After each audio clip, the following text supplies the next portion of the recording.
Gracias por esta invitación. Mi nombre es Carolina Hidalgo y ya bien me presentó, trabajo hace varios años aquí en el Departamento de Educación y hoy día vengo a contarles la experiencia de trabajo que nosotros tenemos en la universidad a partir de un proyecto de investigación en aula que hacemos con profesores de escuelas municipales de la región de la Araucanía. Y lo que les voy a contar acá han sido algunas reflexiones que nosotros como equipo de investigación hemos tenido en relación a la investigación, ¿cierto?, como una didáctica para el fortalecimiento de la práctica pedagógica en las escuelas y la relación con la tecnología. Entonces, un poco el objetivo de hoy es analizar las distintas modalidades de uso de tecnología, información y comunicación que se desarrollan en el proceso de implementación de investigaciones formativas, ¿cierto?, a partir del caso del proyecto NEPSO. NEPSO significa Nuestra Escuela Pregunta Su Opinión. Es un proyecto de carácter internacional, ¿cierto?, donde nosotros trabajamos con universidades de Brasil, de Argentina, de Colombia, de México, en esta implementación de la investigación como una herramienta didáctica. Básicamente lo que hacemos es enseñarle a los profesores a desarrollar proyectos de investigación en aula y acompañarlos mientras ellos también desarrollan procesos de investigación con sus propios estudiantes. Ese es como el macro contexto. Entonces, llevamos 10 años nosotros trabajando con estos profesores, acompañándolos en el proceso de investigación, ¿cierto? Y nos juntamos, bueno, yo un poco les voy a contar cómo es la dinámica del proyecto, pero básicamente han pasado un montón de cosas en estos 10 años, ¿cierto? Y una de las cosas que han pasado es que nosotros hemos un poco reflexionado sobre cuál es el papel de la tecnología en el desarrollo de este tipo de innovaciones en un tema tan importante como es el fortalecimiento de la profesión docente, ¿cierto?, el mejoramiento de la práctica pedagógica, la contextualización, etc. Entonces, yo les quiero decir dos cosas importantes que las anoté. No aparece, las anoté acá. Primero, que esto parte de una reflexión que parte desde este proyecto. Por lo tanto, no lo estoy generalizando a todos los proyectos ni a todos los países, en fin, es nuestro relato, nuestra historia.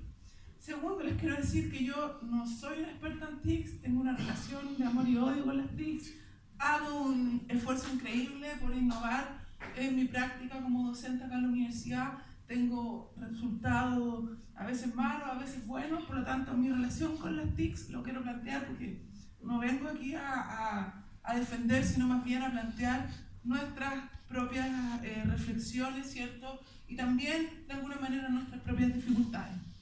Y una cosa importante, Nati, hazme una seña porque si no vamos a hablar, puedo hablar más rato lo deseado. Ya.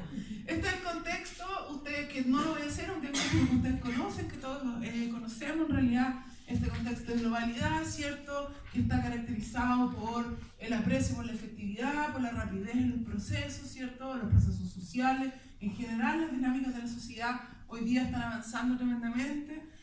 Sabemos, ¿cierto?, es parte del diagnóstico que la brecha digital es una realidad y que hoy día tenemos ciertos grupos que han sido favorecidos, ¿cierto?, mientras otros grupos se mantienen en permanente exclusión, en doble exclusión, en tanto si antes, digamos, estos grupos carecían de ciertas herramientas que hoy día consideramos básicas, ¿cierto?, como la escritura, la comunicación. Hoy día sabemos que el acceso a la tecnología constituye una brecha mucho más profunda. Y por otro lado, en el medio de esta brecha, con esta rapidez, ¿cierto?, aparece, ¿se escucha bien o no? Sí. Aparece este aumento increíble de los dispositivos tecnológicos. Y en realidad, no sé si a ustedes les pasa, pero yo cuando aprendo a usar un dispositivo ya está obsoleto. No sé si ustedes, ¿cierto?, aprenden a usar el celular y ya los estudiantes utilizan otra cosa. En fin, el crecimiento es progresivo, es cada vez más complejo para algunos, dentro de los cuales me encuentro yo, fáciles para otros, ¿cierto?, en general los niños. Y un poco este escenario nosotros hemos visto que se reproduce en el contexto de la escuela, ¿cierto?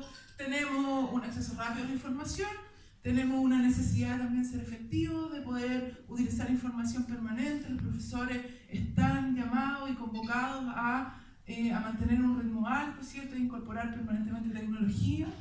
Tenemos la necesidad, a partir de esta brecha, de alguna manera de desarrollar competencias, tanto en los grupos no excluidos como aquellos más excluidos, un poco poder homologar, ¿cierto?, poder disminuir, acortar acortar esta brecha tecnológica en las escuelas y particularmente en las escuelas donde nosotros trabajamos, que son en su mayoría escuelas municipales, escuelas de comunas, ¿cierto?, aledañas a la región de Temuco, etcétera, etcétera.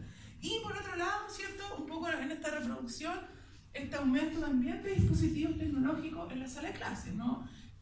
Antes, si bien pensábamos, era increíble poder pensar en tener un computador en la sala de clase, hoy día podemos ver que las escuelas tienen todo tipo de herramientas y acceso a tecnología, y así también los estudiantes, cada vez más, ¿cierto?, tienen acceso a internet permanente, qué sé yo, a todo lo que implica la tecnología.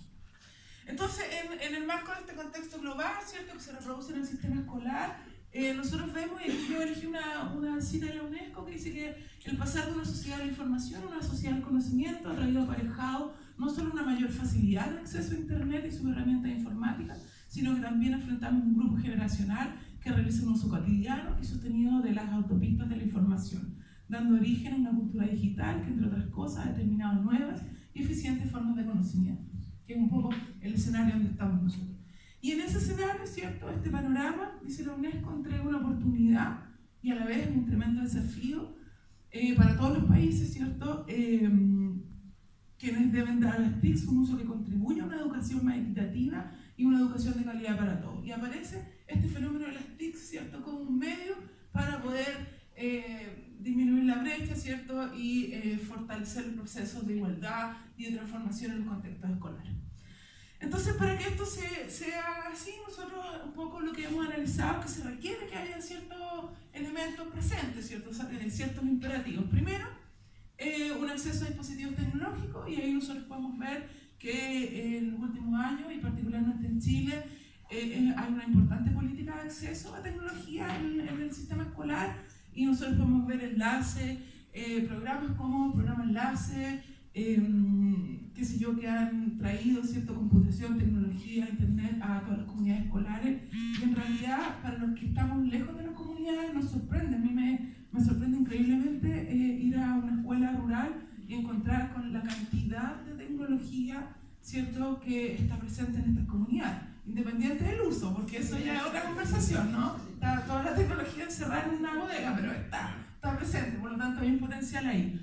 Después, otro tema que es un imperativo es esta noción de disposición del aprendizaje o disposición a enfrentarse a la innovación.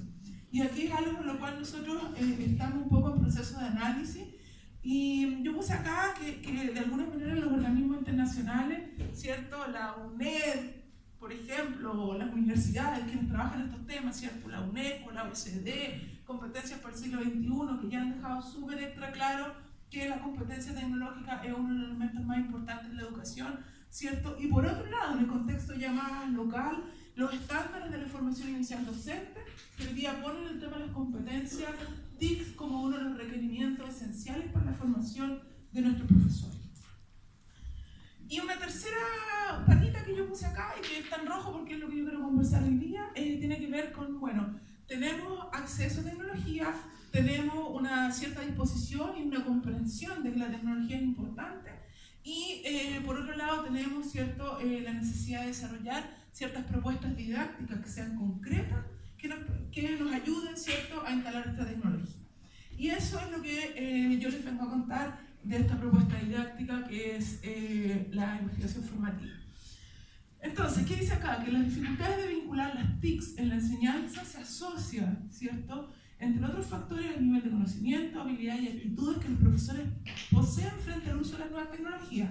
Lo sabemos, los profesores tienen una disposición bastante variable, conocimiento y habilidades en el ámbito de la tecnología, insisto, yo me incluyo en ello. Ya que el acceso a las TICs requiere una modificación de la función de los docentes, que necesitarían otras habilidades, otras responsabilidades, así como también las habilidades de enseñar. ¿Qué quiere decir esto? Que ya no solamente requiere que el profesor, ¿cierto?, enseñe, sino que además se pare, se entienda en el aula, se sienta en el aula, se posicione en su rol de una manera diferente. Y aquí surge esta investigación formativa, ¿cierto?, que es nuestra propuesta concreta para el fortalecimiento de las TICs, y a partir de este programa, nuestra escuela Pregunta su opinión. Ahora les voy a contar un poquito el programa NEPSO, bueno, ya les dije la operativa, pero no les he dicho un poco cuál es la filosofía que hay detrás de este proyecto, pero tiene que ver con poder hacer un salto, ¿cierto?, desde este modelo tradicional de enseñanza, un modelo de reproducción de conocimiento, hacia un modelo de construcción de conocimiento, donde los niños, ¿cierto?, los estudiantes sean capaces, junto a sus profesores, de plantearse preguntas, ¿cierto?, y resolverlas en el contexto de la localidad donde están. Apuntamos un proyecto que apunta a la contextualización, ¿cierto?, del aprendizaje, en tanto los proyectos de investigación son proyectos que se desarrollan en el ámbito local, a la interdisciplinariedad, en tanto la investigación formativa exige y obliga que el profesor se conecte con otro profesor y exige también, ¿cierto?, que haya una reflexión permanente sobre la práctica pedagógica, que es algo que sabemos que hoy día es fundamental y hemos tenido ciertas dificultades para poder operacionalizarla. Entonces esta construcción de conocimiento, ¿cierto?, es una construcción que se crea sobre nosotros mismos, ¿cierto?, como en el contexto de la escuela, sobre la escuela, sobre cómo nosotros nos posicionamos en la escuela y también sobre la comunidad. Nosotros apuntamos en eso, que en definitiva estos tres elementos, ¿cierto?, la construcción de conocimiento contextualizado, la interdisciplinariedad y la reflexión, contribuye a esto que es una palabra así tan común y corriente, pero que ha sido tan difícil de abordar, que tiene que ver con el sentido. ¿Cuál es el sentido que tiene la práctica pedagógica? ¿Cuál es el sentido que tiene el proceso de enseñanza-aprendizaje? ¿Y cuál es el sentido que tiene para el niño, ¿cierto?, este potencial de aprender? Súper rápido, la operativa del proyecto funciona de la siguiente manera. Los profesores del NEPSO participan voluntariamente. ¿Ya? Llegan porque me escuchan a mí, escuchan a Guillermo o a otros colegas que han desarrollado el proyecto. En general ven a un profesor, ¿cierto?, que lo está desarrollando, se entusiasman y vienen. Desarrollan un proyecto al año, ¿cierto?, un proyecto de investigación. Participan en una reunión mensual de esta comunidad de aprendizaje. Nosotros nos reunimos un sábado al mes, donde conversamos, discutimos,